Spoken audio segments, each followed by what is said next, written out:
She is a lost cause. Living past 7 years old is unlikely. The girl with the myopic face, the disabled daughter, the sick girl, the disabled sister, retard, shy, weird, broken, ugly, incognizant, a burden. She is too much. She is too young to be an entrepreneur. She has no voice. She is this, she is that. The list goes on. I have been misjudged, scrutinized, underestimated, and deemed unworthy, time and time again. And while not all of these words and phrases have been spoken out loud, they are written in between the lines and are thoughts that are constantly circling in my mind. My entire existence is continuously brought into question. So at what point do you realize that you deserve more? That it is time to take control of your life and step into your full power? When do you stop and complete a 180 to fully reinvent yourself and become who you were meant to be all along? Each day, hour, minute, second, and millisecond counts, as in my instance, those moments are precious. My entire life, I have felt that I am the one on the outside looking in. In every world that I am in, I do not fit. I mean, let's face it, by just focusing on my outward appearance, does it even remotely look like I could blend in? Exactly, case in point. As someone who has felt othered and rather wickedly green, as pioneered by the vision set out by the character within the protagonist Elphaba, I yearn to not be pitied nor be perceived as an outcast. I am that girl who was born different and wishes to be truly seen and not merely listened to, but heard. The one who aspires to essentially defy gravity. The one who seeks to be more than the girl who is trapped in a life with a body that demands constant upkeep and attention. The probability of me fitting into this world of ours is low. That is why I was bullied as a kid and young adult, why I wished I was invisible, and why I thought that my voice did not matter, because if I used it, no one would stop to listen or care, and I was better off by just keeping my mouth shut, or so I thought. I believed that I had a better chance of surviving life by simply existing and not rocking the boat. I was content with giving the bullies, who were both students and adults, the satisfaction that they scarred me for life until I was not. I had enough of being the victim. I desperately desired to be understood and to take my power back. So I decided to make a change, learn how to use my voice, and step out of line until those lines ceased to exist. At 4 to 5 months old, a neurologist proclaimed that I would not live past the age of 7, and conveyed to my parents that I was a lost cause, and that any amount of therapy, medical treatments, and care would be a complete waste of time.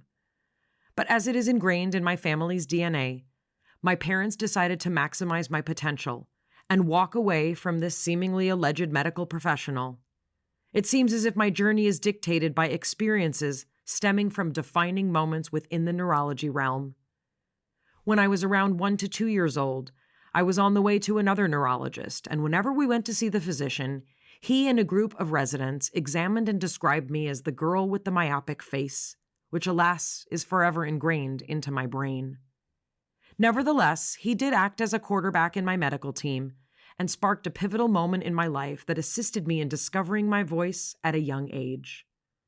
I distinctly remember being on the way home from an appointment, looking out the window at the city's skyline, when my mom started to talk to my aunt in the car about how frustrated she was with my progress, where I was headed, how behind I was as a 1 to 2-year-old, and how the course of action for my life plan laid out by the neurologist was rather overwhelming.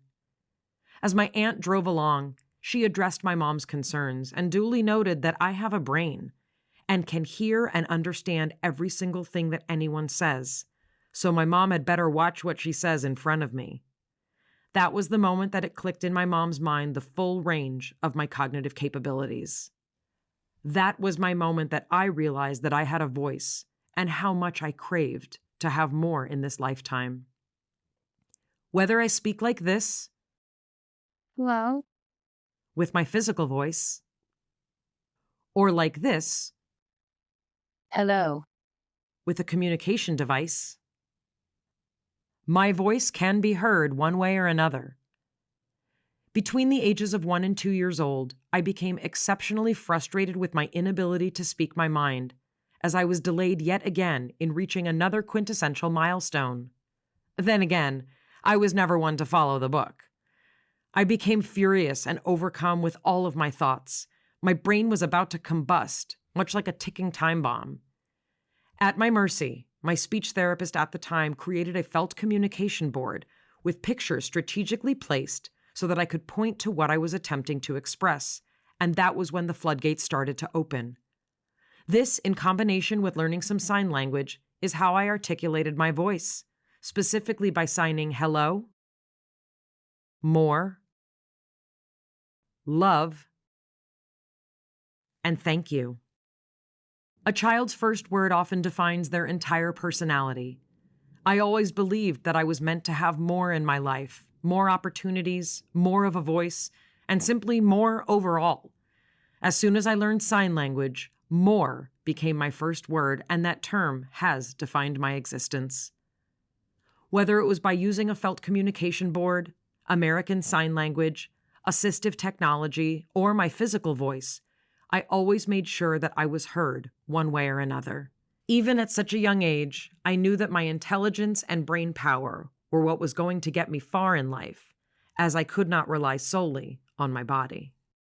It is said that more than 2 million people who present themselves as having significant expressive language impairments utilize an augmentative and alternative communication device, as per the American Speech Language Hearing Association. Once I entered elementary school, I chose to embrace the technological era of artificial intelligence, AI, as I fatigue rather easily when speaking, and oftentimes my speech can be garbled due to the nature of my diagnosis. In turn, this subsequently affects my ability to effectively use my voice to participate in any and all human interactions, and directly results in my inability to communicate, which inevitably creates an impenetrable barrier. In conjunction with being half deaf in my right ear and using a cochlear implant, I have many strikes against me, including locating this artificial ear of mine when it magnetizes itself onto the bottom of my wheelchair and car seats at the most inopportune moments, all while I am screaming, "My ear, my ear!" AI technology provides me with an equal opportunity to access the world around me and puts me on an equal playing field regarding the level of communication of any other individual. Despite that the device sounds like a robot that malfunctions at the worst possible moments, it is my right hand, and it is how I can be a keynote speaker and communicate to others when my physical voice fails me. But that is the art of technology, right? You have your wins, and then you have days where your communication device forgets how to pronounce and use any form of punctuation simply to spite you. On the flip side, I have never been one for spontaneity, so at least the application's personality is similar to my own in terms of making it a requirement to pre-program and plan. After all, you don't plan to fail, you fail to plan. The act of spontaneity is not in my DNA, nor within this part of the assistive technology world. In life, I experience glitches daily, but I have learned that it is how I manage it all, catch my falls, and focus on using my voice to shift mindsets and step in and out of the lines that matter the most. In reality, my life is filled with light, darkness, and déjà vus that play on repeat.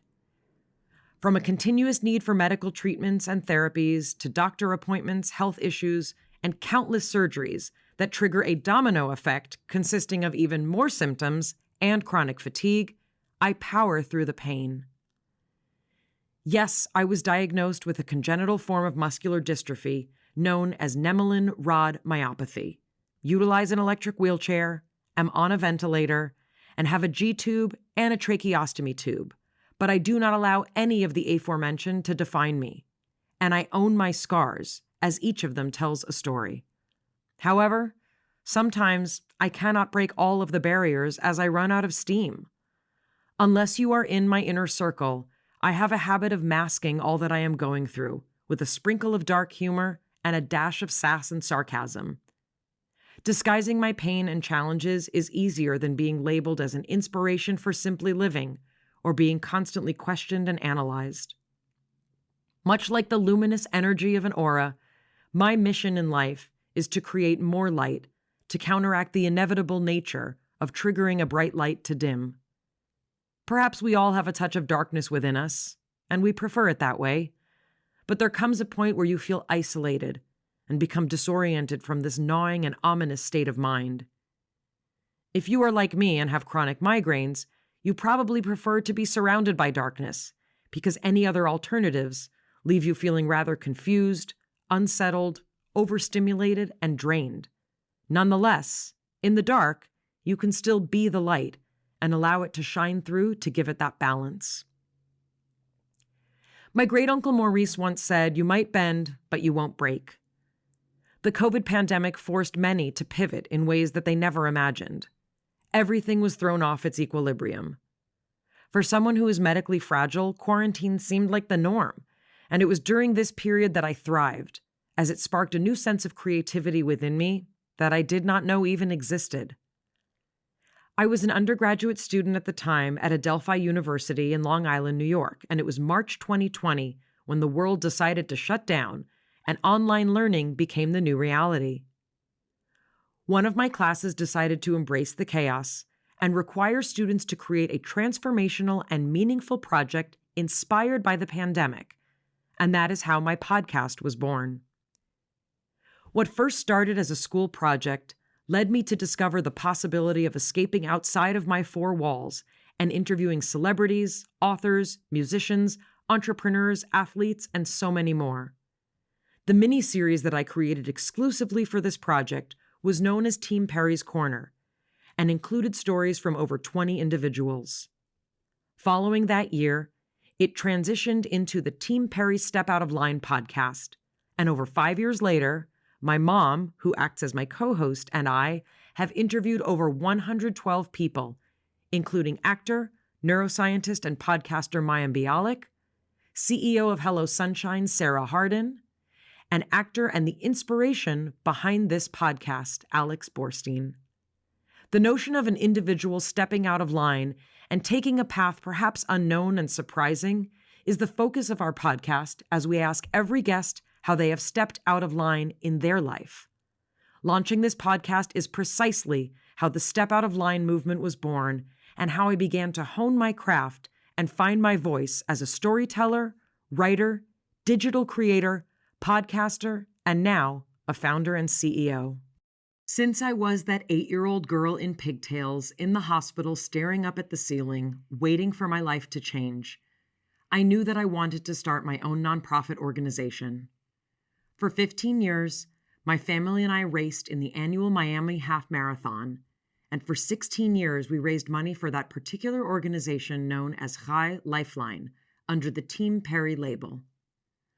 While wrapping up my MBA studies at Adelphi University, I decided to set myself up so that I could hit the ground running and start on my female founder dreams immediately following graduation. I trademarked Team Peri in 2021. In November 2022, the Team Peri Foundation was born, and in September 2023, it was launched. The primary focus of the foundation is to make this world of ours a more inclusive and accessible place for all through education, inspirational podcasts, and partnering, donating, and creating projects to make the most impact by stepping out of line. Without the power of networking, Team Peri would not be where it is today, as that is how we fundraised over $1 million by building a community that has had our back since day one. I distinctly remember talking to my mom in 2017 at the age of 17 about the importance of branding Team Peri, and that is when I decided to take over the reins, let my guard down, and share my story to make a mark on this world.